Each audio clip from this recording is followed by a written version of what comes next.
അതൊരു മുൻപേയിൽ അലീന ഇനി നിങ്ങളുടെ എല്ലാവരുടെയും ചേച്ചിയാണെന്ന് ബാലചന്ദ്രൻ തുറന്നു പറയുന്നത് നമുക്ക് കാണാം. അങ്ങനെ ബാലചന്ദ്രനാണെങ്കിൽ തൻ്റെ മക്കളോടെല്ലാവരോടും ദേഷ്യപ്പെടുന്നതാണ് കാണാനായിട്ട് സാധിക്കുന്നത്. അങ്ങനെ ബാലചന്ദ്രനാണെങ്കിൽ മകളോട് ചോദിക്കുന്നുണ്ട്, നിന്റെ ഈ വീട്ടിലെ കാര്യങ്ങളെല്ലാം നോക്കുന്നത് ആരാണ്, ഈ വീട്ടിലെ എല്ലാം ചെയ്യുന്നത് ആരാണ് എന്ന് ചോദിക്കുന്നത് നമുക്ക് കാണാം.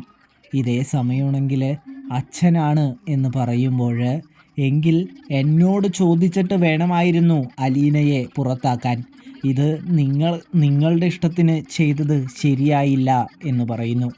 അല്ല, അലീനയിൽ നിങ്ങൾ എന്ത് കുറ്റമാണ് കാണുന്നത്? അലീന നിങ്ങളെ എങ്ങനെയാണ് ദ്രോഹിച്ചിട്ടുള്ളത്?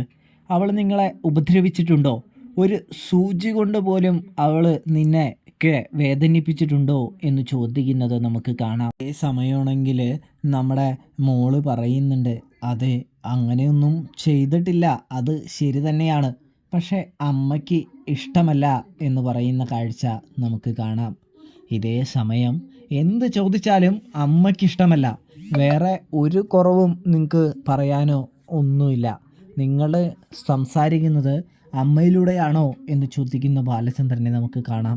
ഇതേ സമയം അത് അച്ഛാ പിന്നെ എന്ന് പറയുമ്പോൾ, എന്താന്ന് വെച്ചാൽ തുറന്നു പറ, നിങ്ങളെന്താ തുറന്നു പറയാതെ ഇങ്ങനെ നിൽക്കുന്നേ എന്ന് ചോദിക്കുന്നത് കാണാം.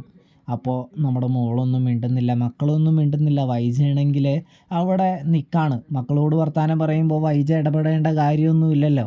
വൈജയുടെ അടുത്താണെങ്കിൽ ഇപ്പോൾ ബാലചന്ദ്രൻ അധികമൊന്നും വർത്തമാനമോ സംസാരിക്കാറൊന്നുമില്ല എന്നതൊരു വാസ്തവം തന്നെയാണ്. അങ്ങനെ നമ്മുടെ വൈജ അവിടെ നോക്കിക്കൊണ്ട് നിൽക്കുമ്പോൾ തന്നെ അലീനയെ അടുത്തേക്ക് വിളിക്കുന്ന ബാലചന്ദ്രനെ നമുക്ക് കാണാം. അങ്ങനെ അലീനയെ അടുത്ത് വിളിച്ചതിന് ശേഷം ബാലചന്ദ്രൻ പറയുന്നുണ്ട്, അതായത് അലീന ഇനി നിങ്ങളെപ്പോലെ ഒരാൾ തന്നെയാണ്. അതായത് അലീന ഇവിടുത്തെ വേലക്കാരിയോ സർവൻ്റോ ഒന്നുമല്ല. അലീന ഇനി ഈ വീട്ടിലെ ഒരു അംഗം തന്നെയാണ്. അതായത് അലീനയെ ഞാൻ മകളായി ഇങ്ങോട്ട് ദത്തെടുക്കാണ്, അലീന എൻ്റെ മകളാണ് എന്ന് പറയുന്ന കാഴ്ച നമുക്ക് കാണാം. പ്രിയ പ്രേക്ഷകരെ, പ്രിയ കൂട്ടുകാരെ, ഇതേ സമയം നമ്മുടെ വൈജ ഞെട്ടുന്നുണ്ട്. കൂടാതെ ഇതിനോട് ആർക്കെങ്കിലും വല്ല എതിർപ്പുണ്ടെങ്കിൽ ഇപ്പം പറയണം എന്ന് പറയുമ്പോൾ നമ്മുടെ രോഹിത്തും ഒന്നും മിണ്ടുന്നൊന്നുമില്ല, ആർക്കും മിണ്ടാനായിട്ടില്ല. ഇതേ സമയം കുറച്ച് കഴിയുമ്പോൾ അമ്മയ്ക്കിഷ്ടമല്ല, അതുകൊണ്ട് ഞങ്ങൾക്ക് ഇഷ്ടമല്ല എന്ന് പറഞ്ഞു വരരുത് എന്ന് പറഞ്ഞുകൊണ്ട് തന്നെ ബാലചന്ദ്രൻ പറയുന്നുണ്ട്, ഇവളിനെ നിങ്ങളിൽ 3 പേരിൽ, അതായത് 3 പേരിൽ ഒരാളും കൂടി, ഇപ്പോൾ എനിക്ക് 4 മക്കളുണ്ട് എന്ന് പറയുന്നത് കാണാം, 3 പെൺമക്കളും 1 ആണുമാണ് എൻ്റെ മക്കൾ എന്ന് പറയുന്നു ബാലചന്ദ്രൻ.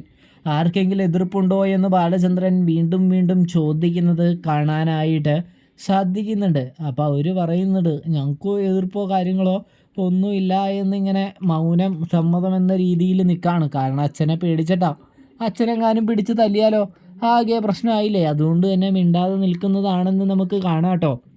ഇതേ സമയമാണെങ്കിൽ നമ്മുടെ ബാലചന്ദ്രൻ പറയുന്നുണ്ട്, അലീന ഇനി നിങ്ങളാരെങ്കിലും വല്ല സൂചി കൊണ്ടോ എന്തുകൊണ്ടെങ്കിലും നോവിച്ചാൽ നിങ്ങൾ എൻ്റെ അടുത്ത് പറയും, അപ്പോൾ ഞാനതിന് പരിഹാരവും കാര്യങ്ങളൊക്കെ ഉണ്ടാക്കി തരാം എന്ന് പറയുന്നത് കാണാം.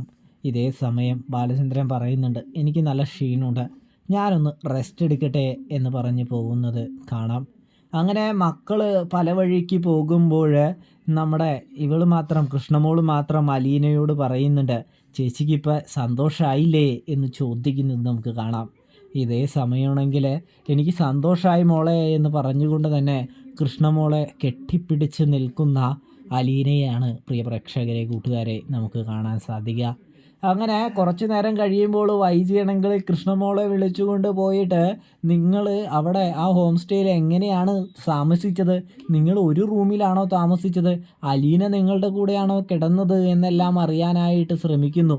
ഇതേ സമയമാണെങ്കിൽ കൃഷ്ണമോള് അതെല്ലാം തുറന്ന് പറയുമ്പോൾ നമ്മുടെ അലീന എങ്ങനെ നിങ്ങളുടെ ഒപ്പം കിടന്നതെന്ന് വൈജി ചോദിക്കുമ്പോൾ നമ്മുടെ കൃഷ്ണമോള് പറയുന്നുണ്ട്, അതിനിപ്പോൾ എന്താ കുഴപ്പം, ഒരു കുഴപ്പമില്ല, മാസ്റ്റർ കട്ടിലായിരുന്നു, അതുകൊണ്ട് തന്നെ ഒരു കുഴപ്പമുണ്ടായില്ല എന്ന് പറയുന്നത് നമുക്ക് കാണാനായിട്ട് സാധിക്കും. അപ്പോൾ വൈജയാണെങ്കിൽ ആകെ നെറ്റിച്ച് വിളിക്കുമ്പോൾ അമ്മയുടെ ഉദ്ദേശമൊക്കെ മനസ്സിലായി, പക്ഷേ അച്ഛൻ നല്ല മനുഷ്യനാണ്. ഇനി അമ്മോട് ഒരു കാര്യം പറയാം, അമ്മ അലീന ചേച്ചിയെ സ്നേഹിച്ചില്ലെങ്കിലും ഉപദ്രവിക്കാനായിട്ട് നിൽക്കരുത്, ഉപദ്രവിക്കാനായിട്ട് നിന്നാൽ അമ്മയായിരിക്കും തോറ്റുപോവാനായിട്ട് പോകുന്നത് എന്ന് പറയുന്ന കാഴ്ചയും നമുക്ക് കാണാം പ്രിയ പ്രേക്ഷകരെ, കൂട്ടുകാരെ. അപ്പോൾ